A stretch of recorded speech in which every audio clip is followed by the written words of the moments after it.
সোমবার দীপান্বিতা অমাবস্যা, তার আগের দিন অর্থাৎ রবিবার ভূত চতুর্দশী। বাংলার ঘরে ঘরে 14 প্রদীপ জ্বালানোর পাশাপাশি খাওয়া হবে 14 রকমের শাক। কেন পালন করা হয় এই নিয়ম, কি তার মাহাত্ম্য, জানালেন লেক কালীবাড়ির প্রধান সেবায়েত নিতাই চন্দ্র বসু। এই আশ্বিন মাসে চতুর্দশী তিথিতে অর্থাৎ দীপান্বিতা কালী পুজোর আগের দিন অনেক বাড়িতেই দেখা যায় 14 শাক খাওয়ার রীতি। আর জ্বালানো হয় কি 14 প্রদীপ। 14 প্রদীপটা কী জিনিস? কথায় আছে আশ্বিন মাসে চতুর্দশী তিথিতে কালী পুজো বা দীপাবলির একদিন আগে পঞ্চভূতে বিলীন পিতৃপুরুষরা মর্তের খুব কাছাকাছি আসেন। 14 প্রদীপ জ্বালিয়ে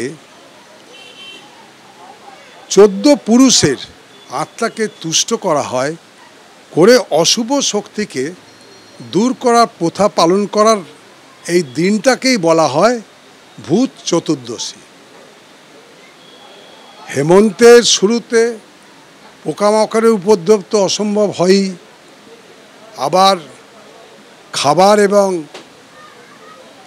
চোখে মুখে দেখা যায় যে এই পোকা, সেই পোকা থেকে বাঁচতে প্রদীপ জ্বালানো হয়। অর্থাৎ পোকা দূরে রাখতেই এই সময় 14 প্রদীপ জ্বালানোর রীতি।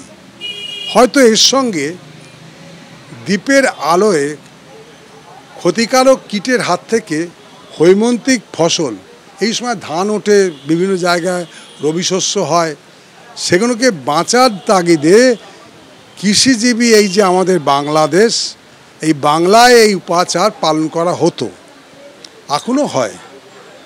পোকামাকড়ের হাত থেকে বাঁচতেই আবার দেখা যায় যে বাজি ফাটানো, এই সময় যে বাজি ফাটে, এই বাজির ধোঁয়ায় বেশিক্ষণ কিন্তু এই পোকামাকড় থাকতে পারে না।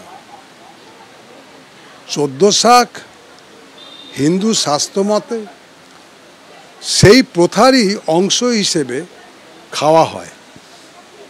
আকাশ, জল, বায়ু, অগ্নি, মাটি, প্রকৃতির এই 5টা উপাদানের মধ্যেই ছড়িয়ে রয়েছে আমাদের পিতৃপুরুষরা। এই রীতি পালনের মধ্যে দিয়েই তাদের ছুঁয়ে থাকা যায়। অশুভ শক্তিকে বিনাশ ঘটাতে প্রকৃতি থেকে সংগ্রহ করা 14 রকমের শাক, প্রথমে ওই শাক আমরা জলে ধুয়ে সেই জল বাড়ির চারিদিকে ছিটিয়ে দেওয়া হয়। এগুলো হচ্ছে উপাচার, বা এক একটা দেশের এক এক রকম, আমাদের বাংলায় এটা করা হয়। এই প্রথার সাথে শস্যদায়িনী দেবী ভাবনার যোগ থাকাও কিন্তু অসম্ভব নয়। শরতের শেষ এবং হেমন্তের শুরুতে আবহাওয়ার একটা পরিবর্তন হয়। উত্তরে ঠান্ডা হাওয়া বইতে শুরু করে, যা এখন আরম্ভ হয়ে গেছে। সকালের দিকে আর সেই গরমটা উপলব্ধি হয় না, ফলে শরীরে রোগ প্রতিরোধ ক্ষমতা কমে যায়। নানা রকম রোগের উপদ্রব আস্তে আস্তে বৃদ্ধি পেতে থাকে। এই সময় শরীরে রোগ প্রতিরোধ শক্তি বৃদ্ধি করার জন্যই সম্ভবত এই শাক খাওয়ার নিয়ম চালু করা হয়েছিল। আয়ুর্বেদ মতে প্রাচীন বাংলায় 14 শাকগুলো ছিল কি? জয়ন্তী, সাঞ্চে, হিলঞ্চ বা হিঞ্চে, ওল, পুঁই, বেতো, সর্ষে, কালকাসুন্দে, নিম, পলতা, শুল্কা, গুলঞ্চ, ভাতপাতা, আর হচ্ছে শুশনি শাক। এগুলি ভেষজ গুণে সমৃদ্ধ, তাই এই শাকগুলোকে কিন্তু নেওয়া হয়েছে। যেমন মনে করুন এই জয়ন্তীর শাক হচ্ছে পেটের জন্য, জ্বরের থেকে নিরাময়ের জন্য, আর ডায়াবেটিককে কন্ট্রোল করার জন্য। এই সাঞ্চেটা কী জন্য? না, রক্তের পরিমাণ, যাদের হিমোগ্লোবিন কমে যায় তাদের বাড়ানোর জন্য। হিঞ্চে, এটা হচ্ছে পিত্তনাশক। ওল, এই ওল হচ্ছে অর্শ আর হচ্ছে রক্ত আমাশা, এই সময় বাতের খুব প্রভাব বাড়ে, সেও শীত পড়তে থাকে। আর হচ্ছে স্কিন ডিজিজ অর্থাৎ চর্মরোগের থেকে। আর যে পুঁই, এই পুঁই শাক হচ্ছে হজমের সহায়ক। এই পুঁই শাক চচ্চড়ি আমরা খাইটাই সেইভাবেই হচ্ছে এই ব্যবহার। তারপরে হচ্ছে বেতো, বেতো হচ্ছে কৃমিনাশক। দ্বিতীয় বেতো হচ্ছে কৃমিনাশক। সর্ষে হচ্ছে লিভার, চোখে যত্ন রাখে। কালকাসুন্দি, এটা হচ্ছে অর্শ আর কাশি দূর করে। এই ঠান্ডা পড়ার একটা টেন্ডেন্সি এসে গেছে বলে এই শাকটা কিন্তু এই জন্যেই পছন্দ করা হয়েছে শাকের মধ্যে।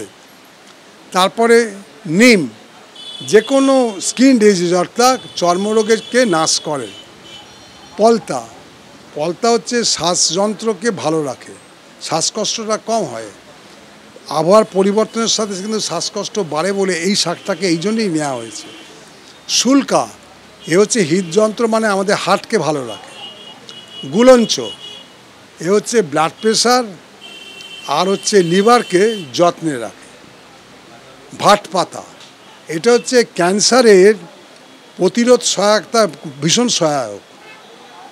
তারপরে শুশনি শাক, শুশনি শাক আমরা অনেকেই খাই, ছোটোবেলায় বাচ্চাদের খাওয়ানো হয় স্মৃতি বর্ধন করার জন্য। এই যে আমাদের শাকগুলো খাওয়া হয় এর এবং 14 প্রদীপ জ্বালানো হয়, এর এই ভূত চতুর্দশীর দার্শনিক তাৎপর্য, ফিলোসফিক্যাল ইয়েটা কী আছে, মানে ফিলোসফিক্যাল যে মিনিং, এটা কি? ভূত চতুর্দশী শুধুমাত্র একটা লোকাচার বা পৌরাণিক প্রথা নয়, এটি হচ্ছে ভারতীয় দর্শনের গভীর জীবন দর্শন ও মনস্তাত্ত্বিক ভাবার্থ এর মধ্যে নিয়ত আছে। এর দার্শনিক তাৎপর্য যদি আমরা ব্যাখ্যা করি, সংক্ষেপে বলা যেতেই পারে জীবন মৃত্যু এর সংলগ্ন এবং সংসারের অনিত্যতা।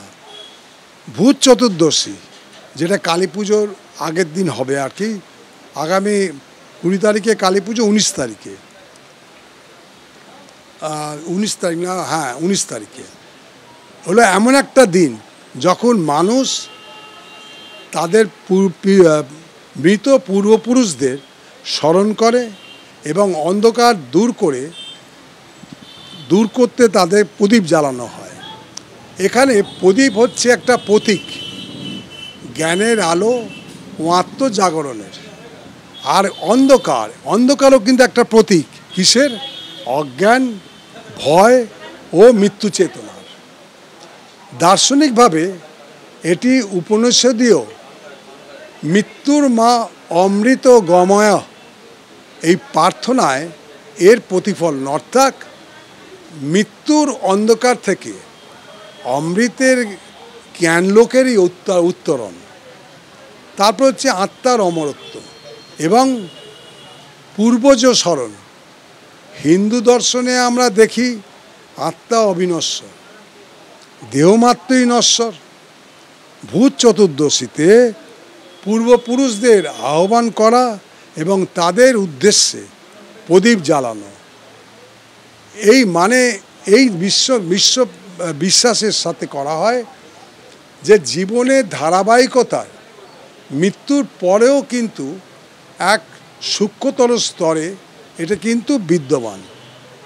এটি ব্রহ্মসূত্র এবং গীতার শিক্ষার সঙ্গে যদি আমরা যোগ করি তাহলে হচ্ছে ন জায়তে মৃয়তে বা কদাচিন, আত্মা না জন্মে না মরে।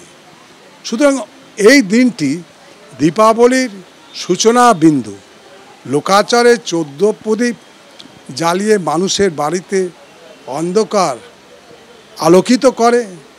দার্শনিকভাবে এটি অন্তরের তমসিক গুণ, অজ্ঞান অর্থাৎ অজ্ঞান, ভয় এবং হচ্ছে লোভ, এইটা দমন করে সত্যগুণের প্রকাশ ঘটনার প্রতীক।